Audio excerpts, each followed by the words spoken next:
Terça-feira, 10h30 da manhã, a gente vai fazer o debate dos jogos do Vitória contra o Flamengo no Barradão, que aconteceu no domingo, e também falar um pouquinho do jogo do Bahia contra o Santos na Vila Belmiro, que também aconteceu no domingo. Normalmente, gente, os vídeos aqui pós-jogo eu solto imediatamente. Eu faço até live, né? Terminou o jogo do Bahia? Live, ou então vídeo 10 minutos depois. Terminou o jogo do Vitória? Live ou vídeo logo depois. Por que eu não fiz? Porque eu já estava em live aqui no canal para debater o jogo do Sport, que chocou o horário com o jogo do Vitória, com o jogo do Bahia, com o jogo do Fortaleza. Então, não deu para trazer análise profunda dos jogos, infelizmente. Mas, enfim, vamos lá, sem mais enrolações. Meus amigos, eu vou começar de trás para frente, de novo para falar sobre a arbitragem. Vamos observar aqui como é que Thiago Carpini foi expulso. Olha o absurdo, velho.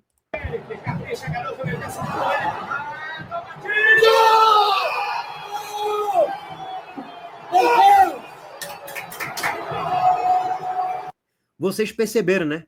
O porquê Thiago Carpini foi expulso. Acredite se quiser, ele foi expulso porque ele chutou uma bola, pô. E ele não chutou uma bola em direção ao bandeirinha, ele não chutou uma bola para agredir algum jogador do Flamengo, ele simplesmente chutou uma bola. É como se tivesse um copo ali de água na beira do gramado e ele chutasse um copo. Ele foi expulso por causa disso. É uma das coisas mais inacreditáveis que se existe.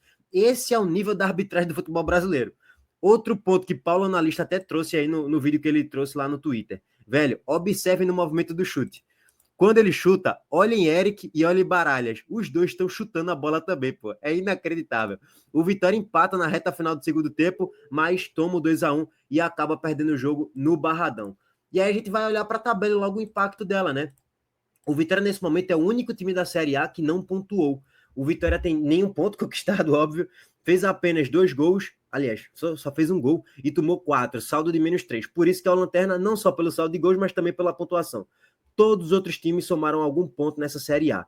Óbvio, jogar contra o Flamengo, independente se vai ser no Barradão ou se vai ser no Maracanã, a chance de tu vencer é quase zero. A chance de tu empatar é pequena. A chance de tu perder é altíssima. Então deu a lógica no Barradão e foi apenas 2-1. Poderia ser muito pior. Poderia ser 3-1, 4-1, 5-1, porque o Vitória sofreu muito e o Flamengo estava com a pontaria descalibrada. Se o Flamengo tivesse com o pé na forma, os jogadores estivessem no dia um pouco melhor, o Flamengo faria uma goleada lá no Barradão. Então o Vitória acabou dando sorte.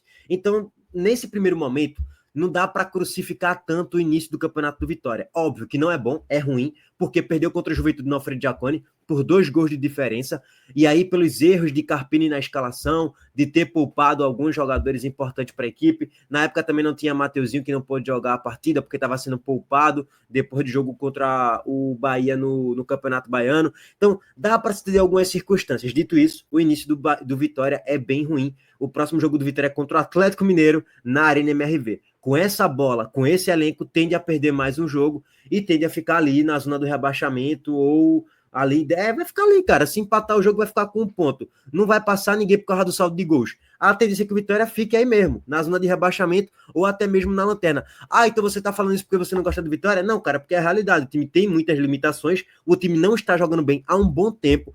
Ainda assim, quando estava naquela sequência de vencibilidade, eu falei, cara, isso aqui é um castelo de areia. Qualquer um vai chegar aí, dar um soco, um nocaute, e isso tudo vai por água abaixo, e a realidade vai ficar escancarada de novo. Enfim, agora pega o Atlético Mineiro lá na Arena MRV.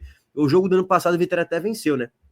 Por 2-1 de virada. Mas era outro Vitória com outro contexto, com outro momento. Esse Vitória aí, eu acho bem difícil vencer o jogo, né? Ainda tem jogo no meio de semana da Sul-Americana, assim como o Atlético Mineiro também tem. Mas é óbvio que o Atlético Mineiro é muito favorito para o jogo. Bom, e aí, meus amigos, é o seguinte. Eu tô pegando aqui alguns posts do Paulo Analista lá no Twitter, porque ele traz boas análises. E aí ele comentou o seguinte, ele pegou uma aspas de Thiago Carpini na coletiva e publicou lá no Twitter. Sofremos muito pouco contra o Flamengo, disse Thiago Carpini após assistir todos esses lances.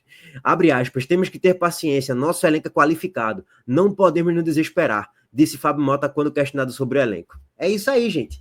É nesse nível que tá o Vitória. O presidente acha que vai chegar na final de Sul-Americana com esse elenco aí e com esse futebol aí. E tem gente que acredita nisso, que compra a ideia de Fábio Mota, cara. É isso que eu fico mais espantado. Cara, você não tá vendo o jogo, não, é? Tipo assim, eu fico me perguntando, cara, tu não tá vendo futebol, não, é assim. Irmão, olha pra tua realidade, a briga para não cair. Tá claro isso. Sul-Americana, se é que tu vai passar da fase de grupos. Já empatou contra a Universidade Católica no primeiro jogo no Barradão. Então, cara, tu tá assistindo o jogo? Essa aqui é a pergunta que fica para todo mundo. Não tá, né? Mas enfim. Bom, eu não vou passar aqui todos os lances exatamente, tá, gente? Por quê? Porque eu não tenho direito de imagem, até foi borrado ali o logo do Premier e do GE, mas assim, o caminhão de gols que o Flamengo perdeu no jogo foram umas 5 chances claras, pelo menos, que o Flamengo perdeu, e isso aí com 3 minutos, com 5, com 10, o Flamengo foi empilhando chances ali perigosas, e era Lucas Arcanjo salvando, era a finalização de Arrascaeta para fora, gol perdido, era a finalização de Juninho perdida no travessão, ó o gol perdido, pum, toma, cabeçada raspando a trave, cara, só deu Flamengo o jogo todo, Juninho pegando a bola dentro da grande área e finalizando muito mal, Arrascaeta também tem uma bola que ele finaliza muito mal, acho que foi essa daqui, ó, ele dribla, entra na grande área e finaliza muito mal para fora, tem bola no travessão, tem bola cara a cara, tá, cara, tem um arsenal de jogadas, só aí já são 3, 4 chances muito perigosas do Flamengo na partida. E tem muito mais do que isso, tá? O Vitória deu uma sorte de achar um gol ali, no empate, no gol de Elton Rato, mas depois tomou 2-1 com o gol de Bruno Henrique já na reta final do segundo tempo. Então, eu não vou passar aqui todos os lances, tá, gente? Porque, mais uma vez, eu não tenho direito das imagens, mas o Vitória deu muita sorte, viu? Que era para tomar uma goleada no Barradão. Enfim, vamos ver como é que vai ser aí a recuperação do Vitória nesse Campeonato Brasileiro, ou se não vai ter uma recuperação, pelo menos nos primeiros jogos, né? O Vitória pega o próximo jogo o Atlético Mineiro na Arena MRV e depois o Fortaleza no Barradão. Diria que o jogo contra o Fortaleza é um jogo para você tentar projetar 3 pontos, porque o Fortaleza também não joga nada. Agora, o jogo da Arena MRV, se somar um ponto mais uma vez, agradece ao Papai do Céu, que tá tudo maravilhoso, tá tudo lindo, tá, gente? Sobre questão de estatística, Carpini falou que o time sofreu muito pouco.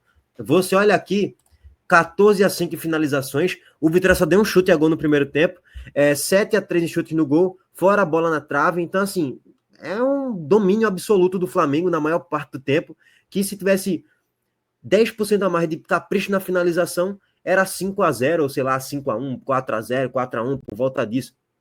Não ia mudar muito isso, não. E o gol do Vitória foi um achado, né? Um chute desviado de Wellington Rato, como a gente trouxe aqui para vocês, aí a bola engana o goleiro Rossi do Flamengo. Enfim, aguardar como é que vai ser o desenrolar das partidas do Vitória. Vamos agora passar para o jogo do Bahia e um pouquinho do jogo do Fortaleza também. Antes disso, o recado da Montenegro Cargas aqui para vocês, a todo vapor. A Montenegro Cargas é a palavra-chave para transportar sua mercadoria em 2025. Há mais de 10 anos, a Montenegro Cargas vem transportando compromisso para todo o Brasil. Com as modalidades de entregas fracionadas, expressas e dedicadas, vem oferecendo sempre o melhor serviço e detalhe, por um precinho justo. Além disso, a Montenegro Cargas é uma das poucas do Brasil a incluir prazo de entrega em proposta para vários trechos do contrato, garantindo confiança, eficiência e transparência em cada entrega. Essa é a Montenegro Cargas transportando compromisso. É carga. Bom, rapaziada, vamos lá. Enquanto o Vitória não somou nenhum ponto, o Bahia somou 2, né? Não perdeu nenhum jogo, mas também não ganhou nenhum. O Bahia pegou o Corinthians na Fonte Nova e desperdiçou 2 pontos, porque o Bahia jogou muito mais, teve mais volume, mas acabou tomando empate quase que nos acréscimos ali do segundo tempo. E acabou sendo um péssimo resultado diante de todas as circunstâncias que o Corinthians estava jogando com um time bem alternativo, bem reserva lá na Fonte Nova. Dessa vez, quem jogou com o time bem alternativo foi o Bahia. Se a gente parar para analisar aqui a escalação, de titular tem Caio Alexandre, Luciano Juba, Ronaldo, Santiago Ramos Mingo e Gilberto. O Bahia foi com um time mesclado e com a formação tática até um pouco diferente, né? Com 2 zagueiros, 2 laterais, Juba um pouco mais avançado, como uma espécie de meia pela esquerda, como ele já fez muito isso aqui no Sport, e já jogou muito bem, e mais uma vez fez gol, deu assistência, o melhor em campo de novo. Muita gente já tá pedindo Juba na seleção, porque ele tá jogando muita bola e não é pouca não, dá para se entender, quem tá vendo os jogos sabe, Juba tá muito bem na temporada. O jogo contra o Corinthians, para mim, foi um start de começo de pedida de Juba na seleção brasileira, porque o que ele jogou contra o Corinthians tá de brincadeira, pô. Na marcação muito bem, nas jogadas em transição muito bem, com drible, com cruzamentos precisos, com passe, tá leve, Juba tá leve, cara. Eu senti a Juba em vários momentos assim no Bahia, e no Sport também, às vezes com um pouco de peso nas costas, como se tivesse um freio de mão puxado mentalmente nele, é algo meio até psicológico. Só que eu vejo um Juba de hoje arriscando mais, sem muito peso na consciência de, porra, se eu errar aqui eu vou ser banco. Não, pô, ele é titular, já tem 2 anos do Bahia aí praticamente, e é titular absoluto. Eu diria que é o melhor jogador do Bahia nos últimos 3, 4 jogos. Com convicção dá pra gente afirmar isso. Vem jogando muito bem. E na temporada é um dos melhores, assim, fácil. Assim, tá no top 3 fácil de um dos melhores jogadores do Bahia na temporada. Então, eu vejo que o Juba tá ganhando cada vez mais confiança e tende a evoluir cada vez mais. E daqui a 2 meses, o Brasil inteiro tá pedindo o Juba na seleção. Pois bem, acredite se quiser. e ele saiu do Sport de graça. Enfim, Eric mais uma vez importante, fez um gol, mas perdeu outro. O Bahia que criou muitas oportunidades de gol, principalmente no primeiro tempo, desperdiçou. Fez um gol, né? Tomou o gol de empate, tomou a virada, Tassiano Lei do Ex e Diogo Pituca, mas conseguiu empatar no finalzinho com um golaço do Luciano Juba à la Messi. A defesa do Santos vacilou, mas Juba também tem muito mérito no gol que ele fez. Bom, então assim, agora é um outro contexto, é um Bahia enfrentando o Santos na Vila Belmiro, no contexto que toma a virada e faz o gol de empate no finalzinho, fica o gostinho de um ponto conquistado, o gosto de sabor de vitória. No final das contas, a gente sabe, né, gente, que se o Bahia for com esse time aí para todos os jogos, o Bahia não vai chegar em Libertadores, nem pré-Libertadores. É um time de meio de tabela para baixo, sei lá, um time, sei lá, de 13ª, 12ª colocação. É mais ou menos onde está na tabela, tá, gente? Assim, 13ª colocação com esse time aí. Mas óbvio que o Bahia não é esse time aí. A gente sabe que no segundo tempo já entrou um pouco mais aí. O Bahia do segundo tempo é um Bahia com Puga, que é titular, Jean Lucas, que é titular, Cauli, que é titular, Lúcio Rodrigues, que é titular. Então, sobe um pouco mais o sarrafo do time. Em relação ao Santos, o Santos tem muitas limitações na defesa, muitas, imensas. A zaga e as laterais do Santos não são muito confiáveis.